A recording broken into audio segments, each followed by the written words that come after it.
This program is a part of the Full Press Radio Network. Find this and all of Full Press Coverage's shows on fullpressradio.com or free on the Full Press Coverage app, available now on the Apple and Google Play stores. This is Eddie DeBartolo, and you're listening to the Eye Test for Two with Clark Judge and Ira Kaufman.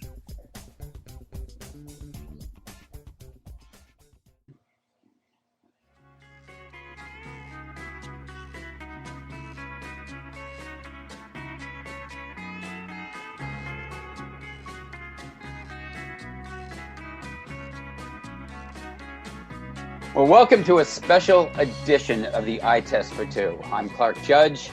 And I'm Ira Kaufman.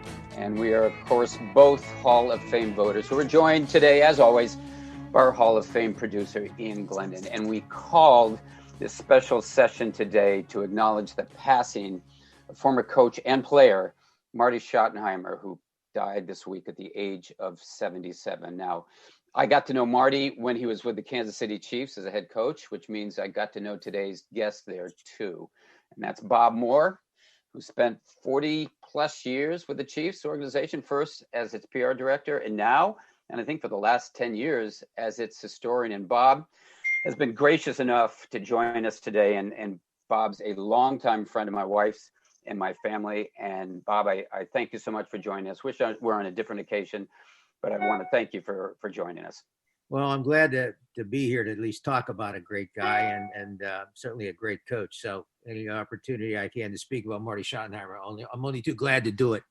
Well, thanks, Bob. And just to fill in our listeners, and maybe because they don't know, but Marty died Monday at the age of 77, as I mentioned, in Charlotte, North Carolina, where he was living, and he was diagnosed with Alzheimer's in 2014. Now, he won 200 regular season games, and he's a legend in Kansas City. I know that when I go back there, and Bob certainly knows it because he dealt with him every day.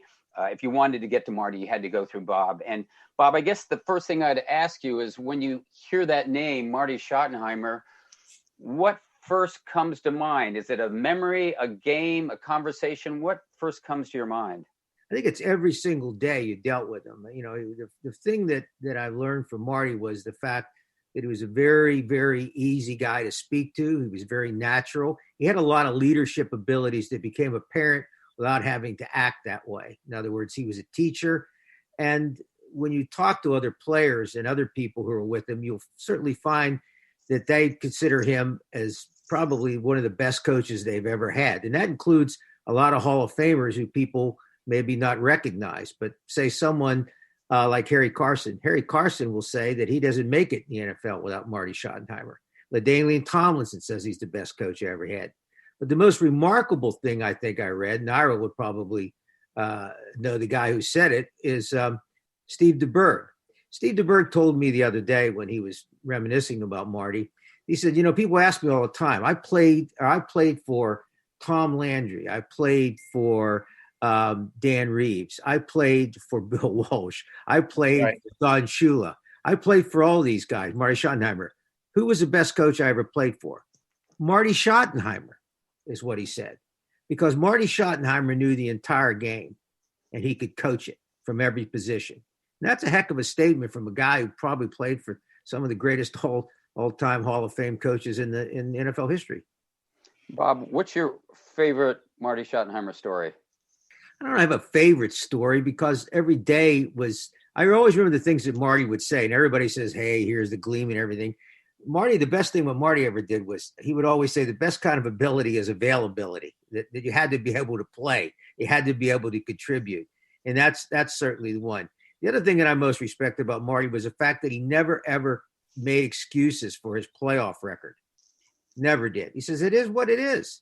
You know, I think it's sad that he never got a chance to go to the Super Bowl. And you'll find even people like Ozzie Newsome, who said to me the other day when he was talking about Marty's career, that it was on the players. It wasn't Marty Schottenheimer. We let him down, and it's something we'll all have to live with. So I think that that's probably the one thing. He never made excuses for his career. And just to show you how awful some people could be, the original obituary that appeared today in the Washington Post said he was a loser in the postseason. Oh. Is that really the kind of stuff We want to read about a guy in an obituary column. Really? Really? And they took it down later on, but that's Bob, the thing you have to live with. Bob, he coached 10 years with you in the Heartland, and he averaged 10 wins a year for those 10 wins, those 10 years, Bob. And Bob, when he showed up in Kansas City in '89, describe to our listeners what kind of franchise he was joining at that point. Well, at that particular point, the team was off the map. Its existence was off the map. They hadn't been, essentially for 20 years, no one paid much attention to the Kansas City Chiefs. That essentially when they moved and say after the 91 loss to Miami, they quickly disappeared as a franchise and went through a number of coaches, bad drafts. And although they were playing in probably the greatest stadium ever built in the United States in the NFL at that time, there was very few people there. I mean, the crowds had shrunk in some games to as low as 10 to 15,000, believe it or not. And at that time was a 79,000 seat stadium, one of the largest in the league. So it didn't exist. So it lost all its credibility, and the owner had come to a point where he had to turn the whole operation over to Carl Peterson and Marty Schottenheimer. And that was a major change. That was the biggest change that happened. And it had to create it all over again because there were very few people who remained interested, who had been there back in the 60s when they were winning, when they won the Super Bowl IV. Bob, I don't think there's another coach in the league's 100-year history, Bob, that suffered more brutal postseason losses than Marty.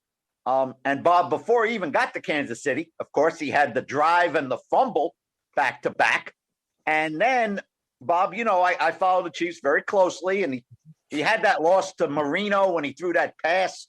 What a pass Marino threw, and against a great corner in Albert Lewis, and that was a tough one. And Bob, what about '95 when they lost to Indianapolis? I thought the Chiefs had the better team, Bob, but Lynn Elliott missed a bunch of field goals. I mean, Marty never apologized. He never made excuses for those games. No, that was probably the worst loss, the 95 loss. Although the next week Indianapolis gave the Steelers all they could handle, but there's no question that was the worst loss. It was a very cold day, and we thought we had the edge because we were outside and we were playing an indoor team in Indianapolis. But Indianapolis, did it to us that day. But Lynn Elliott shanking a bunch of those passes, and then the quarterback more or less fell apart. And that's the real key, to tell you the truth, guys. We never really had the great quarterback.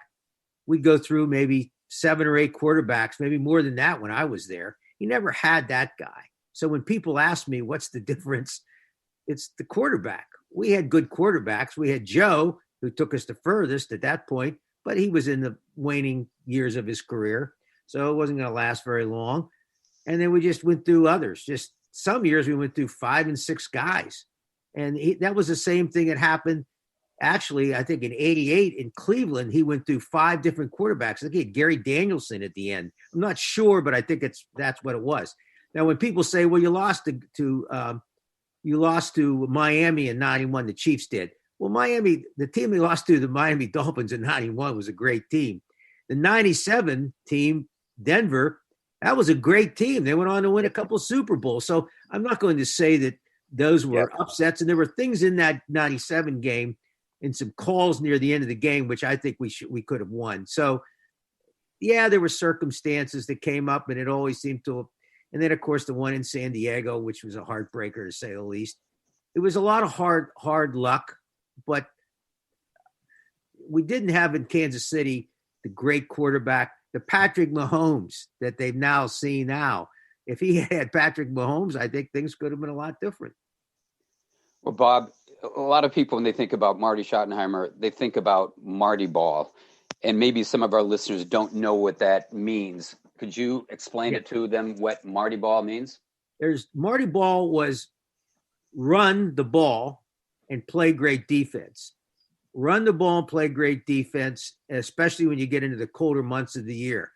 Cam Cameron, who you know as the offensive coordinator, reached out to me shortly after the announcement that Marty was in hospice. And he said, when we were coaching in San Diego, we had two plays, one called 40, I think it was 40 power and 50 power. The 40 power play was called the Marty because that's what he ran. The 50 power was called Steel, which was Marty's roots at Pittsburgh. They ran it 24 consecutive times against Oakland at the Raiders. They had 28 points. They ran it, he said, 16 times left and I think 4 or 5 times right. I can't remember. 28-0. Marty could dictate every single time how guards would pull, and he just kept saying, keep running it. Here's the amazing thing. On 50 power, the Steel play, LaDainian Tomlinson went in for a score and set the NFL record for scoring touchdowns. Now, that was Marty ball at its best form. And we used to run it with Christian Okoye in Kansas City. But then everybody thinks he ran that all the time. But then he later, expanded into the West Coast offense, and he changed everything, and he changed it a couple of times. So Marty ball was certainly had its roots with him, but he was not too stuck in his way not to expand it into something else either. Yeah, and you mentioned that, expanding it, because when he was in San Diego, he did have Phillip Rivers, and you go back to that 2006 year, they were 14-2 that year. And I went out and covered that playoff game, and I remember, what happened, and they ended up losing. And then after the season, he's fired, and I don't want to get into the details of it, except that I know that there was some friction over. I think he wanted to bring in Kurt, his brother, as an assistant. There was some questions whether that was going on. There was some friction with the GM there. And so he leaves after they're 14-2, and then he just disappears. He goes down to North Carolina to look after his grandkids and play some golf. A, how did that affect him? And then B, do you think he missed the game walking away after that performance, 14-2, and then losing in that playoff game?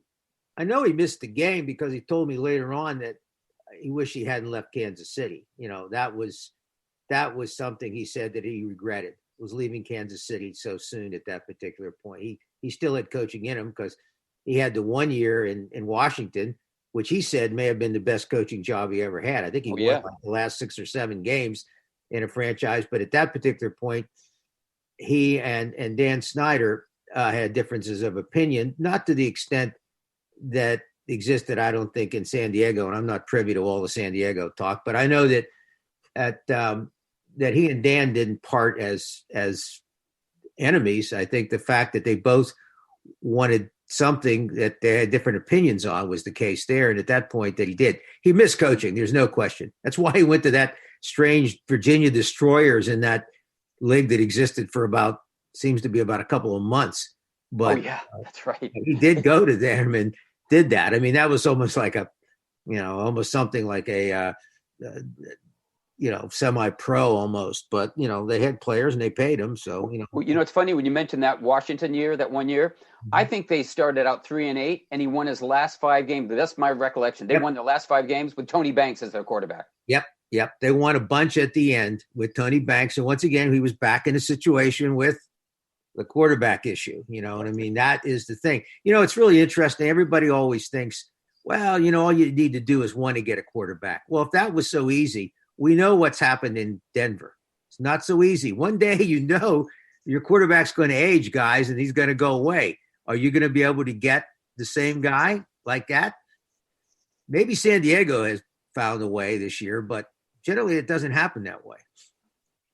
Bob, I want to ask you about a really bright spot in Marty's tenure in KC. That's 1993, Bob, Montana's first year with the Chiefs. And, Bob, I went to the playoff game at Houston. I mean, that was a tremendous day for Chief fans.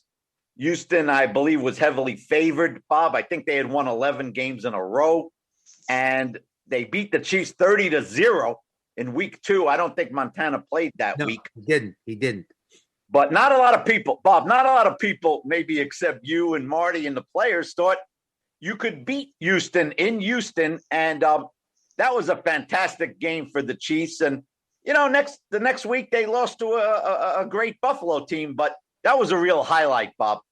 I think you're absolutely right, because at that time I believe they were 11-1 at one point or something like that. They had run off a number of wins. They had not, and they were probably the best thing, guys. I think they were the best team in the NFL at that time, or most people thought they were. That's right. And that game played at the the old eighth wonder of the world. The Astrodome. Yeah. The carpet would come up when you'd slide and stuff like that. Yeah. Everybody says, well, that was a great game. That was a Montana win. What they forget is it was the defense. They took the ball away. They had something like, I think they had 9 sacks in that game. Yeah. So, certainly Montana made the difference, but that was a defensive game. I don't think they had many yards in the second half. They used it. That was probably the zenith of his time there, to win on the road there and to win, in a big playoff game. And then the next week, Joe gets knocked out of the game in the first half, and we're playing there, and it doesn't look good, and it didn't look good, and it just got worse from there. We dropped the ball in the end zone, and it just continued on. So you're right, Ira. That was without question probably the best win we had at the time we were there. I'll tell you another great win. Monday night in October of '91 against Buffalo, when the Chiefs hadn't been on Monday Night Football for something like 6 or 7 years. You wouldn't put them in because there was nobody to go into the games. We beat Buffalo 33-6 in that game. We got a million sacks, or a lot of sacks. And Tony Dungy to this day said it was the loudest he ever heard a stadium. And so it goes back to your original question, Ira. That was the arrival of Arrowhead Stadium as as it is still today, the loudest stadium in the NFL. It's interesting. People come out there and say things. Oh yeah, Pittsburgh. We've always been fans there. The Pittsburgh Steelers didn't have a big audience until 1970s, when the great players came. They talked like, oh, this has always been this way. Well, it wasn't always that way. And if you went to Old Pitt Stadium where the Steelers played back then, there was no one there. And then later on, they all came. And the same thing was true in Kansas City. NFL Films would shoot the stadium so tight that you couldn't see the upper deck because there wasn't anybody sitting up there. So they'd have to shoot that, those classic photos of the ball going through the air. They didn't shoot any of those back in the 80s because there was nobody up there. Marty Schottenheimer and Carl and those people brought the people back in, and they really had a feeling for it. Bob, thanks so much for doing this. One more for me, Bob. Derek Thomas, we'd be remiss not to talk about him. First ballot Hall of Famer, well-deserved. Bob, talk about the relationship between Marty and Derek Thomas over the years. Well, number one is, I'll tell you something incredibly ironic. Marty Schottenheimer died on the same day that Derek Thomas died. Oh, wow. Which was yesterday, which I think is kind of ironic. And the fact that it happened that he was probably, everybody says, well, Joe Montana was the guy that Marty. No, Derek Thomas was the face of the Kansas City Chiefs during Marty Schottenheimer's time there. And one of the classic NFL film segments that most people remember and that Steve Sable told me was the most important, and Clark, you may have even been there. It happened in a game against the Chargers when Derek made a personal foul at the end of the regular time. And it set up, it was a sack or roughing the quarterback, set up a field goal, I believe. The Chargers got it, and the game went into overtime. We were being mic'd. Marty was mic'd at the time. So what happened is they have a picture. Derek is just despondent. He's sitting on his helmet, crushed. Marty Schottenheimer standing on the field next to him and gets down and crouches to him and says, Derek, you got to listen to me. We're going to need you. You got to forget about it, son. This was a classic. Sable told me this is one of the great segments that the films has. We see here's the gleam and all that stuff from Cleveland. This, to me, is a perfect essence of the coach-player relationship. Derek, you got to forget about it. We're going to need you now. You got to get together. It was tremendous. Derek Thomas and Marty were a sort of like Carl and Marty, like Carl and Derek, father-son type relationship. You're my first pick. But he could also be critical of Derek. When Derek had all those fouls in a game against Denver one year, he benched him and didn't even play him the next game. So he could be that kind of a figure. And that seems to be what comes through with everybody's memories of Marty. You know, if you made a movie about a coach, you could make it about Marty Schottenheimer because he was a friend, he was a teacher, he was a coach.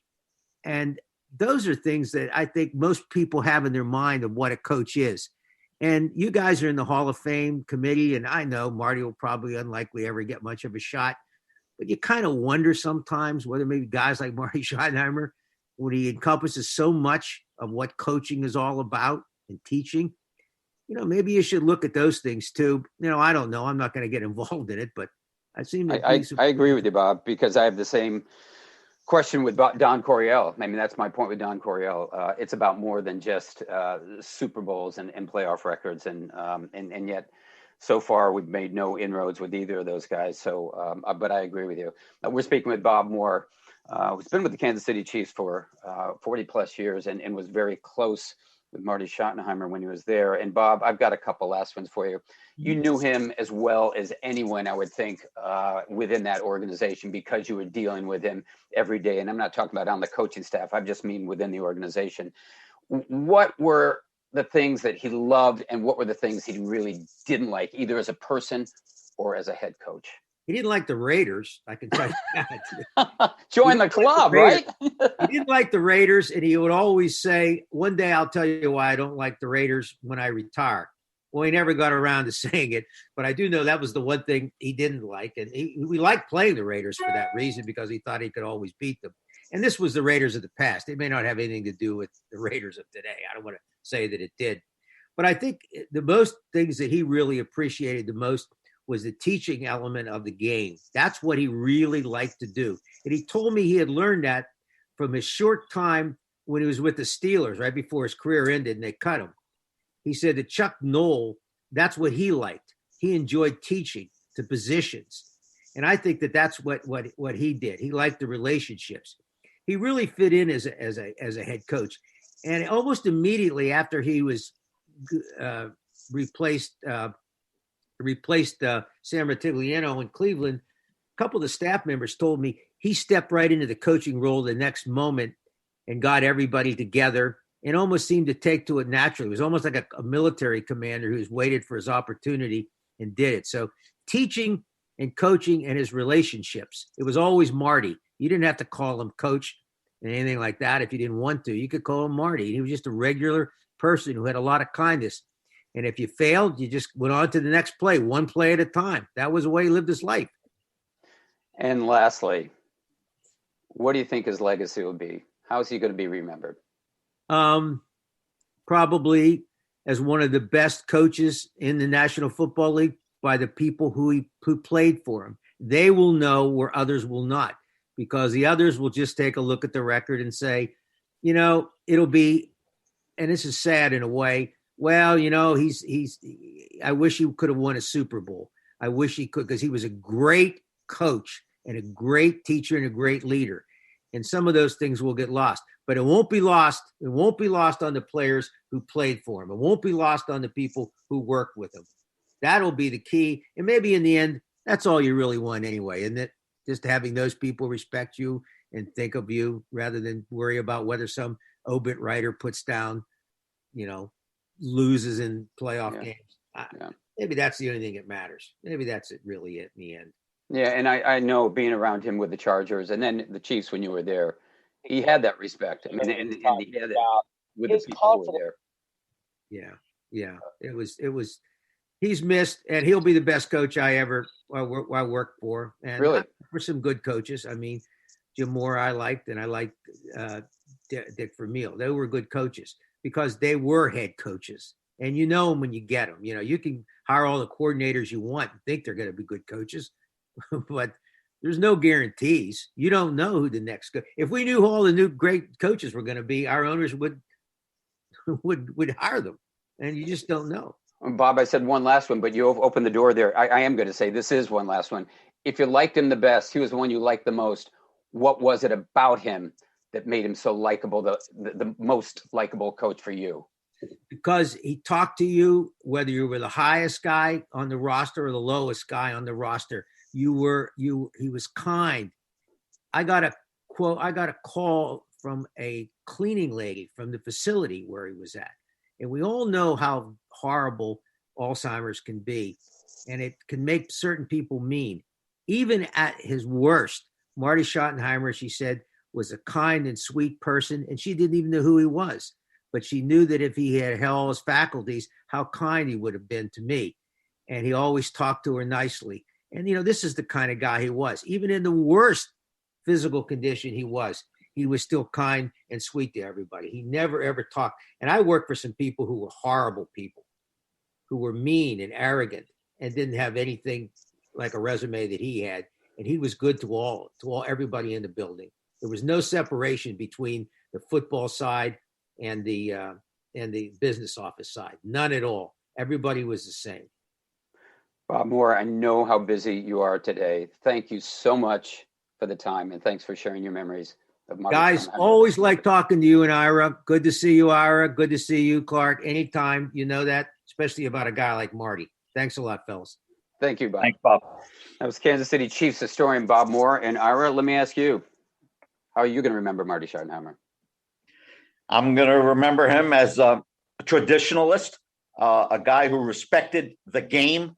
And you know what Marty Ball is? It's winning football. That's winning football. It's winning that's football. Right. That's right. What it is. Exactly.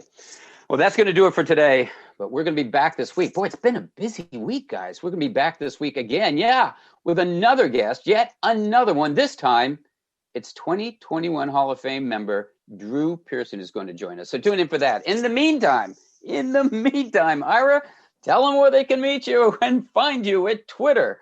At iKaufman76, Clark. Ian Glendon, how about you? At IGLEN31.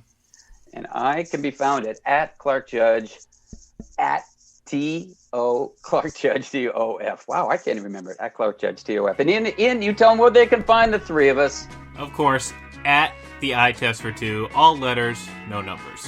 Yeah, and as we say, you know what? If we don't hear from you then, you can hear from us now. In fact, you can hear from us tomorrow.